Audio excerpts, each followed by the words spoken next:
Before we start filming this clip, we need to direct you, the viewer, to the East Anglia Film Archive and its catalogue number 908. This black and white archival footage was shot from a car in 1950. We aim to recreate the same route some 75 years later, albeit with some of the current footage shot on foot. This is of course thanks to the various one-way systems having been put in place over time by the city planners. So let us start the recreation of the route with GoPro footage from our city car, here in Newmarket Road as we run into St. Stephen's. Of course technology has moved on since the 1950s, as have motor vehicles, and the Wolsey police car filming platform no longer exists, nor does the motormark itself. The original film was of course in an analogue format, transcribed into digital by the East Anglia Film Archive, whilst this 75-year-later pastiche has the benefit of being filmed in pure 4K. In 75 years' time, viewers will probably have to refer to the Google equivalent to find out what 4K was all about, but here in 2025, it is probably close to cutting edge. We are now at the position of the 14-second frame from the original film and, as mentioned, we are unable to drive down St. Stephen's as it is now only buses, taxis, and the mythical cyclists who can use this primary artery. So, courtesy of the city planners, we are now going to have to switch to Shanks's Pony. This does allow us to change gear and thus for St. Stephen's, Castle Meadow, Exchange Street, Gentleman's Walk and Rampant Horse Street, all of which are now either pedestrianised, one way the wrong way, or restricted, we can move to a 1-inch sensor on a gimbal and can take stills without causing traffic mayhem. So we walked from the St. Stephen's roundabout, through the recently installed bus stops under the £32 million 2020 Transforming Cities scheme from central government. This part of that project was a cool £6.1 million, and that makes each bus stop somewhere around £250,000 a pop. Clearly from the original film of the 1950s, some areas were up for development, but given that Norwich City Council was responsible for pulling the heart out of the medieval city in the 20s and 30s, this had already happened by the time of catalogue 908. The film does show significant war damage, unsurprising as it was shot just 5 years after the end of hostilities, and some of the buildings we see now in our 2025 clips, constructed on the bomb sites, are themselves up for redevelopment. Notably, the old Curls Brothers department store building, destroyed in the 1942 fire bombing of the city, and opposite the Buntings and Woolworth stores, both of which suffered a similar fate, was rebuilt in 1955, after 908 had been shot. This was taken over by Debenhams, and in May 2021, it all unfortunately ended, when that firm closed all its stores. Since then it has stood empty, and it is questionable whether it has a future in retail at all, given that the block has 95,000 square foot of floor space, and the City Council could be taken to task in sending footfall to free parking at Longwater and other retail parks.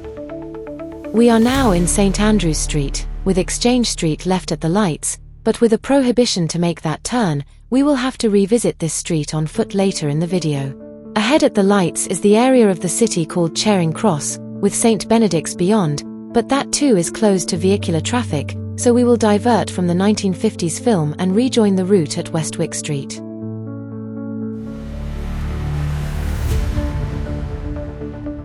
In the 1950s, the Bullard's Brewery located up here on the left-hand side would have been in full production. Since then, the site around Anchor Bridge has been redeveloped into attractive housing as the original brewery, purchased by Watneys in 1963, was closed by them in 1966. As we pass St. Margaret's Alley, St. Lawrence Little Steps, the Church of St. Lawrence, and the St. Lawrence's Steps themselves, we can reflect on this medieval church, described as a prominent Norwich landmark, dating from 1460, and which appears with its own listing in the Church Conservation Trust. So this brings us back to the top of the hill where we rejoin St. Benedict's. As we are unable to drive through due to the traffic restrictions, we will swap cameras and walk a little bit down the street.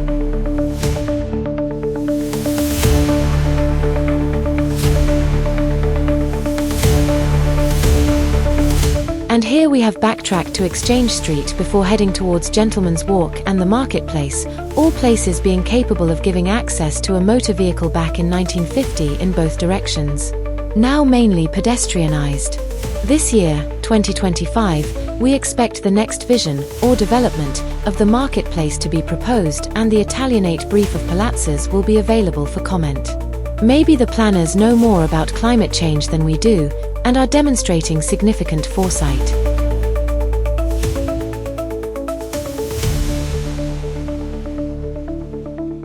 Now back in the Wolsey equivalent, we are heading down St Giles to cross Jail Hill in front of City Hall and the top of the market, before turning right at the Forum into Bethel Street and rejoining St Giles Street.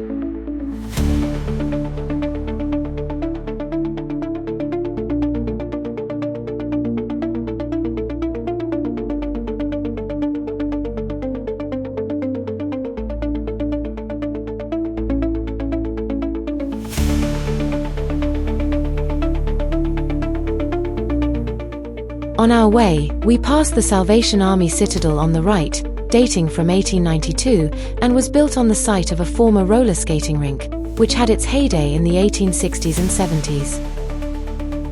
The listed City Hall, completed in 1938, is one of the Norwich 12, and forms part of the register of the most significant buildings in the city still standing. Unsubstantiated rumors persist that it survived the Norwich Blitz on the direct orders of Adolf Hitler as he wanted to deliver his victory speech from the balcony, it being the longest in the country. The reality is more likely that it was a wonderful navigational fix. The Forum, officially dating from 2001, although it sits on Millennium Plain, hosts the amazing 2nd Air Division Memorial Library, and is worth a visit in its own right. It is the second iteration of the library itself, the first having been destroyed by fire in 1994. Surprisingly, as we turn the corner, the building on the right opposite the library is the old city fire station, which was not relocated until 2011. It makes you think, does it not?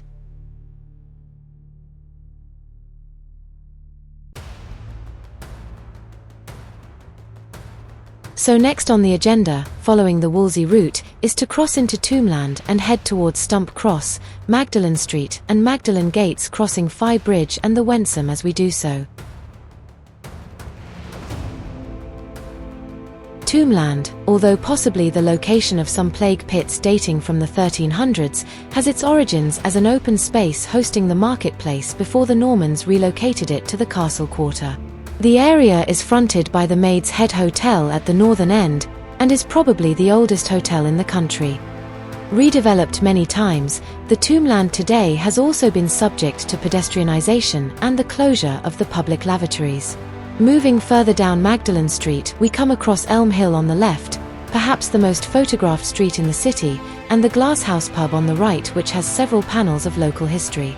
Fye Bridge, dating from 1933, is built on the site of the original 1153 wooden structure, and, unsurprisingly, given that it was the site for dealing with witchcraft, is claimed to be haunted. As we approach Colgate on the left-hand side, we arrive at what was perceived as the shopping area of the financially challenged citizens, both historically and indeed in the present day. With the Military Careers Office on the corner, and the former Luce's store with its 200-plus years of trading opposite, evidence of the decline of the high street is all around.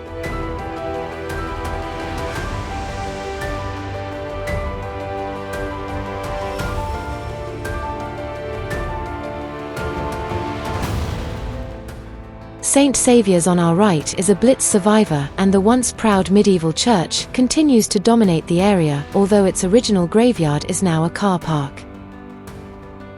Stump Cross, the location of which is pretty much under the existing flyover, used to be the centre of Norwich over the water, and the place in medieval times where the new monarch used to be announced. On the left-hand side we have the Anglia Square Shopping Centre, opened in 1970, never finished, and subject to new redevelopment or regeneration plans. Built on one of the oldest parts of the city, dating back to the Saxon times, the Baedeker raids of World War II decimated the area. There are still areas behind the square which are open, and bare, some 80 years on. Driving down the northern part of Magdalen Street as we approach Magdalen Gates and the Artichoke Public House, we note that there are some older survivors in terms of buildings, which did feature in the original 1950s film, but they too are being replaced with modern urbanization. The slums, or yards of Norwich, have now become desirable in the promotional material for developers, and Throckmorton Yard here on the left is no exception. From memory, the bus fares changed zoning at Stumpcross, so for the sake of a short walk from the school in the Cathedral Close, over time, passive income could be achieved.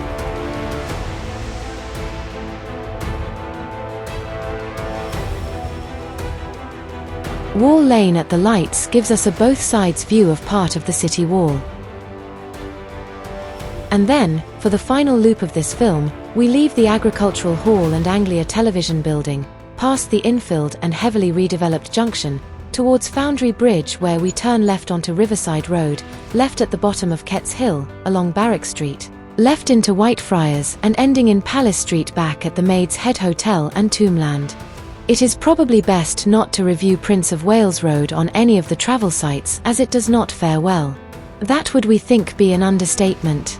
The council, in consultation with the constabulary, have put all the naughty bits into one place for the ease of policing. As we drive down towards the river and Norwich Station, we pass on either side the late-night establishments which may, or may not, survive the revised council vision in 2025. The road itself was the resultant of an early decision to create a direct route from the newfangled railway to Norwich Market, passing across mainly arable land at the time. Supplemented with trams until the mid-1930s, the infrastructure for the railhead developed and the lawyers and banks moved into the premises either side of the road. By the 1950s, when Catalogue 908 was shot, there were high-end furniture and toy shops, insurance companies, banks and lawyers occupying the commercial spaces. The halfway point on the corner of St. Faith's Lane hosted the Regent Theatre, which opened in 1923. This changed to Associated British Cinema in 1929 and became the ABC in 1961. In the early 2000s, the building became the venue for the Mersey nightclub. The road itself was opened by the Prince of Wales when he popped in for a cattle show, and it has been central to the various traffic management schemes of the council since then. As we approach Foundry Bridge and the Nelson Hotel, the ambience takes a turn for the worse. We are now driving along Riverside Road towards the bottom of Ketts Hill and the start of Barrack Street. The River Wensum is the chalk river on which the city was founded.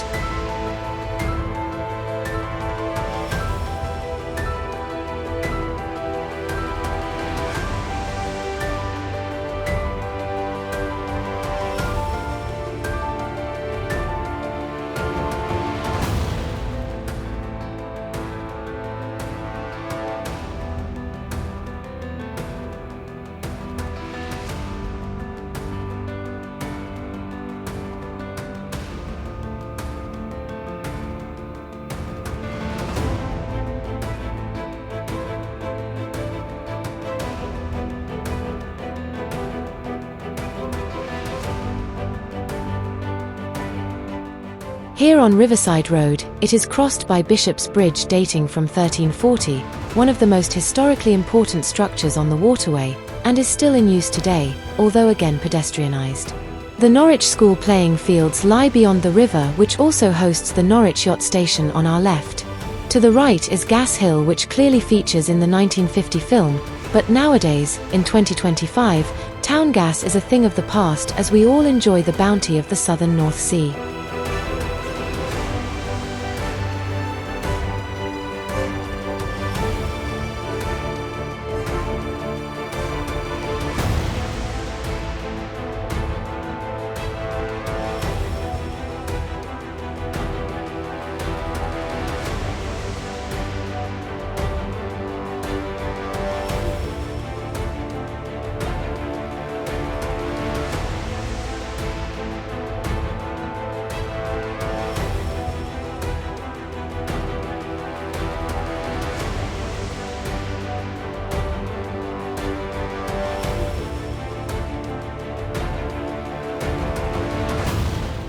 And then it is on to Barrack Street, part of the Inner Ring Road, and we pass the redeveloping St. James area on the old Gerald Printing Works site before we arrive at Whitefriars and turn south towards the cathedral.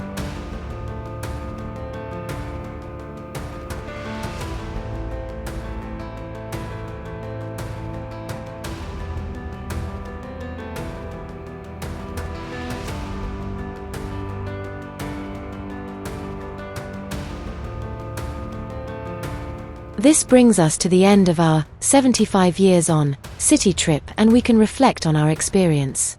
The original film, albeit in narrower streets, but with perhaps narrower cars, was probably more congested than it is now. We have no doubt that in 5 years' time, in 2030, the traffic patterns will have changed again, and maybe the electric revolution and the government commitment to that date will crystallize future planning, especially with the additional charging infrastructure required. So we will leave the film now, and close the clip. We enjoyed the drive around the city, and the construction of the edit, but in putting together the research to go along with the camera work, we do understand that there is an awful lot of this city's history we just do not know.